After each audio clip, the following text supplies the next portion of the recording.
भाऊ 2 दिवस प्रचाराला उरले आहे. 29 ठिकाणी महानगरपालिकेच्या निवडणुका आहे. रिलॅक्स वाटतात तुम्ही? काय वाटतं किती किती ठिकाणी शक्यता आहे तुमच्या पक्षाचे सत्ता येण्याची? मी तर आता फक्त नागपूर महानगरपालिकेच्या प्रचारामध्ये आहोत आणि नागपूरमध्ये यावेळेस काँग्रेसचा तिरंगा फडकेल अशा पद्धतीची परिस्थिती आहे. नागपूरच्या महानगरपालिकेमध्ये गेल्या 19 वर्षापासून भाजपाची सत्ता आहे आणि नागपूरचा जो विकास झालेला आहे विकासाच्या नावाने आणि त्याचा हा कर्जरूपी पैशाचा बोजा हा नागपूरकरांना भोगावा लागतो आहे. जे आश्वासन 2007 मध्ये भाजपने महानगरपालिकेत येताना दिलेलं होतं की आम्ही 24 तास पाणी देऊ, स्वच्छ पाणी देऊ, त्याच्यामध्ये पाणी नाही दिलं, पण लोकांकडून पाण्याच्या नावाने पैसे लुटण्याचं काम या भाजपने केलेलं आहे. टॅक्सेस मोठ्या प्रमाणात घरावर वाढवलेले आहेत, सगळ्या गोष्टी महाग झालेल्या आहेत आणि त्यामुळे लोकांचा राग भाजपच्या या खोटारड्यापणावर आहे आणि त्याच्यामुळे नागपूर महानगरपालिका ही काँग्रेस जिंकेल असा माझा विश्वास आहे. आपण इतर ठिकाणी प्रचार नाही करत आहात हे पण लोकांना म्हणजे थोडंसं नाही, मला जी जबाबदारी मिळालेली आहे पक्षाने दिलेली आहे तेच मी करतोय. त्याच्यामुळे मला असं वाटतं की इतर मध्ये आमचे सगळे नेते त्या जिल्ह्यातले राज्य पातळीवरचे सगळे नेते कामाला लागलेले आहेत. एक प्रश्न अनुपस्थित राहतो, तो तुमचे कार्यकर्ते विचारतायत. पृथ्वीराज चव्हाण माजी मुख्यमंत्री आहे, उपराजधानी म्हणून त्यांचा जवळचा संबंध राहिला आहे. सुशीलकुमार शिंदे तसे ऍक्टिव्ह नाही, ते मुख्यमंत्री राहिले आहे, नागपुरात जवळचा संबंध आहे. बाळासाहेब थोरात पालकमंत्री होते, तेही नागपुरात अनुपस्थितीत आहेत. सुनील केदारही फारसे काही ऍक्टिव्ह दिसत नाही. त्यामुळे काँग्रेसचे नेते मंडळी पूर्ण ताकदीनं उतरल्यानं आगामी काळात 2 दिवसात उतरणार आहे. नाही, तो नाही आहे ना मुद्दा. महाराष्ट्रामध्ये सगळीकडे निवडणुका चाललेल्या आहेत. त्या विभागामध्ये आमचे जे सगळे नेते आहेत त्या विभागात ते प्रचाराला लागलेले आहेत. त्याच्यामुळे महाराष्ट्रभर सगळ्या नेत्यांनी फिरावं इकडचं तिकडे प्रवासात. आता सत्ताधीशांकडे विमान आहेत, हेलिकॉप्टर आहेत आणि थोड्या वेळातच इथं आणि थोड्या वेळातच तिथं अशा पद्धतीचा आता उद्याचा दौरा आपण मुख्यमंत्र्याचा पाहिला तर उद्या नागपुरात सकाळी आहे, दुपारी पुण्यात आहे आणि संध्याकाळी मुंबईत आहे. त्याच्यामुळे इतर काही बाय रोड तर होऊ शकत नाही. या सगळ्या व्यवस्था त्यांचे मंत्री सगळ्यांजवळ हेलिकॉप्टर आहेत. त्यामुळे या सगळ्या परिस्थिती आपण पाहिला की भाजप आता चिवडा पार्टी नाही राहिली. ते गडकरी म्हणतात, हे गडकरीचा शब्द माझे नाही, आता ती बिर्याणीची पार्टी झालेली आहे. त्यामुळे तुम्ही ह्या प्रचारामध्ये आमचे नेते इकडे आले नाही तिकडे गेले नाही असं सांगण्यापेक्षा आमचे नेते त्या भागातल्या महानगरपालिकेमध्ये कामाला लागले. फडणवीस एकनाथ शिंदेच्या मतदारसंघामध्ये दोन्ही ठाकरे बंधूंची सभा होत आहे. काल राज ठाकरेंची भाषण जे आहे ते अडाणीला घेऊन फार गाजलं होतं. आजच्या सभेचा काय परिणाम? बघा, मुंबई शहर हे अडाणीला विकलेलं आहे भाजपनी, हे नाकारता येत नाही. नवी मुंबई असेल, मुंबई असेल, या सगळ्याच्या सगळ्या शासकीय जमिनी असतील, शासकीय प्रॉपर्टी असतील, या अडाणीला दिलेल्या आहेत. राज ठाकरेंनी जे काल प्रेझेंटेशन अडाणीच्या बद्दलचं मांडलेलं आहे, की अडाणी काय होते आणि अडाणी आता काय, ज्या पद्धतीनं भाजपनी अडाणीला पूर्ण देशच विकायचं ठरवलेलं असेल तर त्याच्यात महाराष्ट्र सुद्धा बाजूला राहू शकत नाही. आणि म्हणून महाराष्ट्राचं अडाणीला काय काय दिलं त्याचं एक विश्लेषण राज ठाकरेंनी मांडलेलं आहे, ते प्रेझेंटेशन मांडलेलं आहे आणि ते खरं आहे. राज ठाकरेंनी काल जोरदार टीका केली. मात्र कालपासून जरी भाजपच्या आयटी सेल कडून ते फोटो हे केले जात असते, पण राज ठाकरे आणि अडाणीचे अनेक वेळेला भेटीचे फोटो पण व्हायरल होत. बघा, भेटी हा भाग वेगळा आहे, भेटी भाग वेगळा आहे. कोणी उद्योगपती कोणाला भेटायला जात असेल, कोणी सामान्य माणूस कोणाला भेटत असेल आणि तो नंतर राज्य त्याला सत्ताधीश त्याच्या झोळीत टाकायला निघाले असतील आणि महाराष्ट्राची बर्बादी करत असेल तर त्याचं समर्थन राज ठाकरेंनी केलं नाही. त्यामुळे भाजप आपले पाप लपवण्यासाठी तुम्ही याला भेटलं होता, तुम्ही त्याला त्याच्यासोबत होतात. आणि बोलायला कोणाबरोबर काही अडचणीचा भाग नाहीच आहे. पण याचा अर्थ असा नाही की तुम्ही महाराष्ट्रच त्याला या सगळ्या आपले पाप लपवण्यामध्ये महाराष्ट्र जो विकलेला आहे ते पाप लपवण्यासाठी तुम्ही आयटी सेलचा फायदा घेऊन राज ठाकरेचे आणि अडाणीचे फोटो दाखवत असाल तर ही घाबरलेल्या बीजेपी आहे. ती वस्तुस्थिती लोकांसमोर येऊ देत नाही आणि त्यासाठी या पद्धतीचं हे नालायक कृत्य बीजेपी करते असं मी म्हणेन. फडणवीस यांनी माझ्यावर जर टीका केली असेल तर मी त्यांच्या वरिष्ठांशी बोलेल, कारण की वरिष्ठांशी बोलून मी युती केलेली आहे असे अजित पवार यांनी म्हटलेलं आहे. मी अनेकदा सांगितलं की ही त्रिकूट तीन तिघाडा काम बिघाडा जे सरकार महाराष्ट्रात आहे त्यांचं विधानसभेतही अनेकदा आम्हाला जाणवतं. एखादी योजना असेल मुख्यमंत्र्याच्या नावानं तर मग शिंदेचे मंत्री कसे विरोध करतात, मग अजित पवार कसं विरोध करतात. म्हणजे या सगळ्या प्रक्रियेमध्ये महाराष्ट्राच्या विधानसभेतही त्याचं दर्शन आपल्याला सगळ्यांना झालं असेल.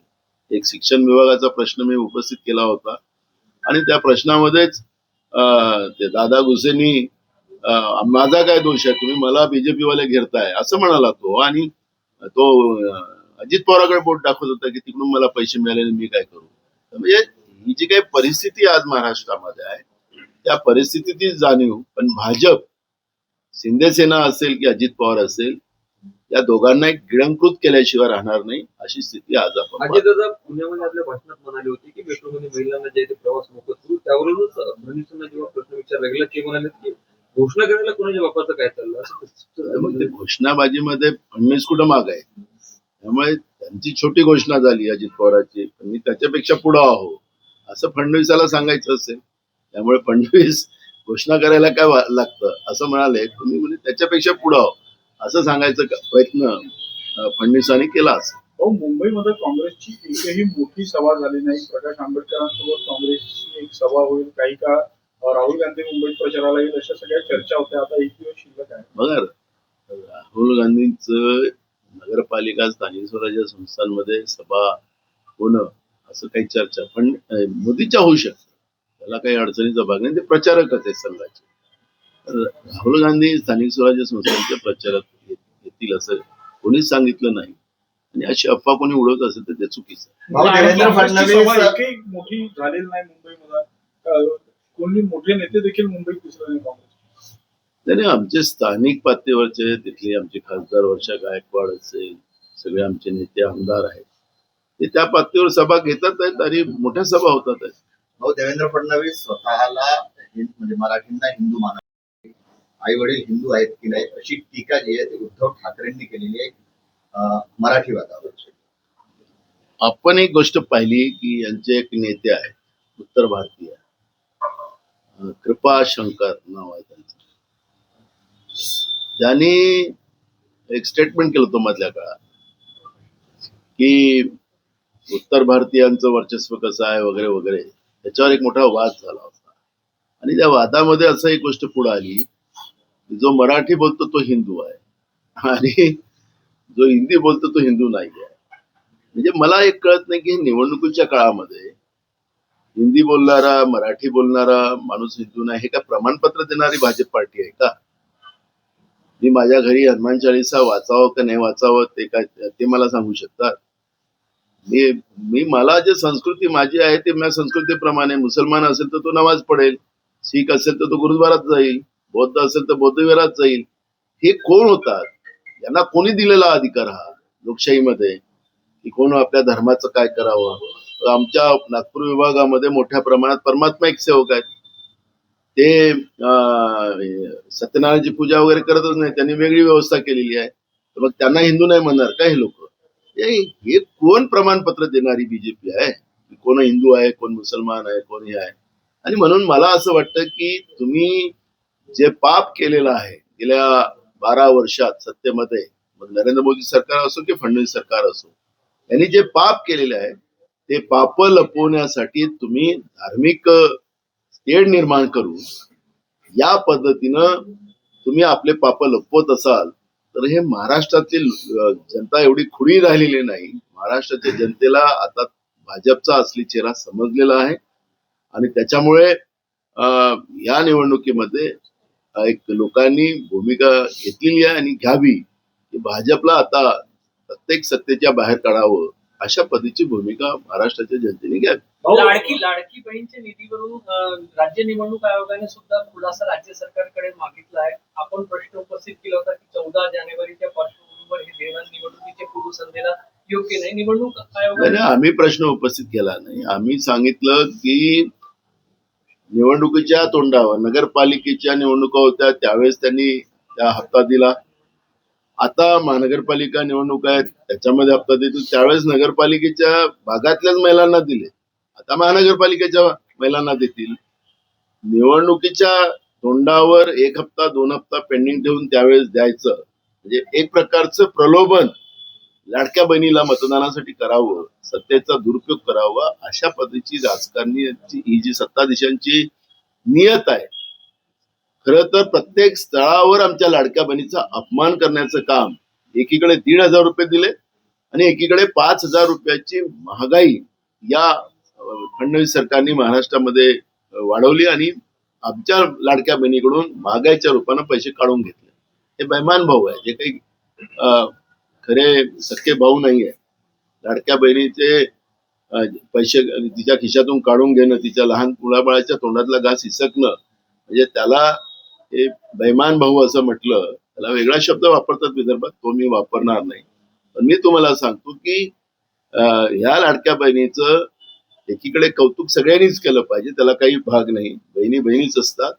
पण ज्या पद्धतीनं या पद्धतीचं मतदानामध्ये लालच देऊन त्या पद्धतीनं मतं विकत घेण्याचा जो प्रयत्न भाजप करते आहे ते खऱ्या अर्थानं भूषणावणी महाराष्ट्रासारख्या राज्यामध्ये हे शाहू फुले आंबेडकरांचं महाराष्ट्र आहे आणि या महाराष्ट्रामध्ये या पद्धतीनं बहिणीचे महागाईच्या रूपाने पैसे काढून घेणं आणि निवडणुकीमध्ये त्या पद्धतीचं त्याच तोंडावर पैसे देणं हे जेच कृत्य चाललेलं आहे त्या गोष्टीचा आमचा विरोध आहे. मी तर म्हणतोय की 1500 का, तुम्ही 2100 म्हटलं 2100 द्या ना, ते 2100 देत नाही.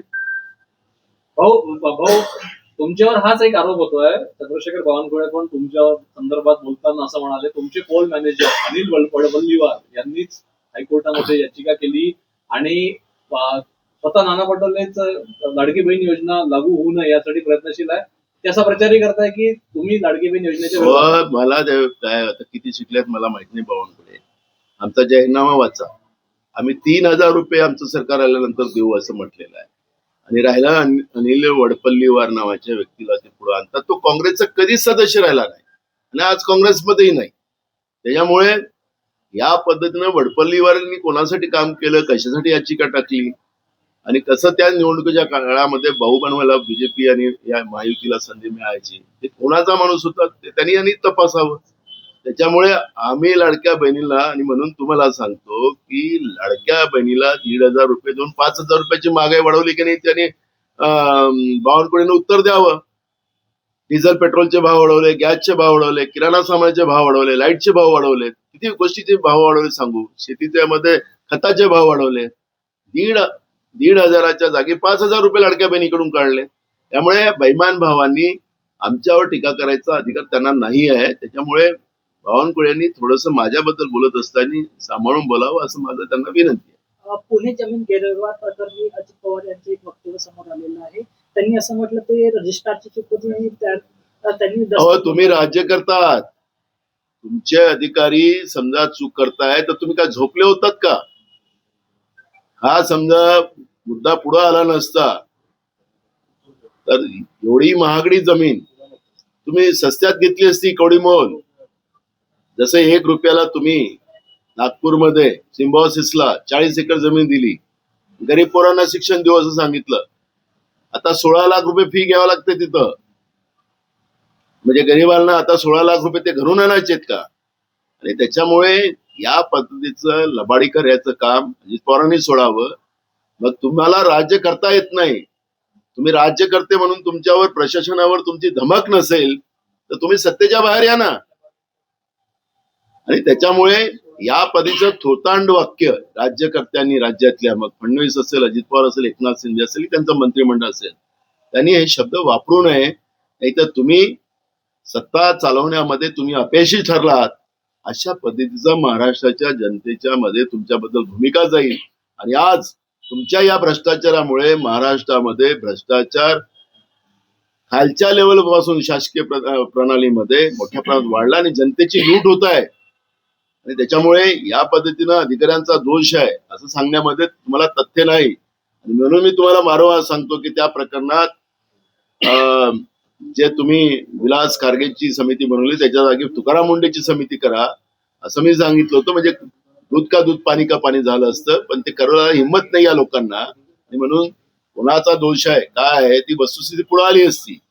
म्हणून या विषयावर त्यांनी चर्चाच करू नये मला असं वाटतं. आणि तुम्ही राज्य करण्यामध्ये तुम्ही अपयशी ठरलात हाच त्याचा अर्थ निघतो. ओके.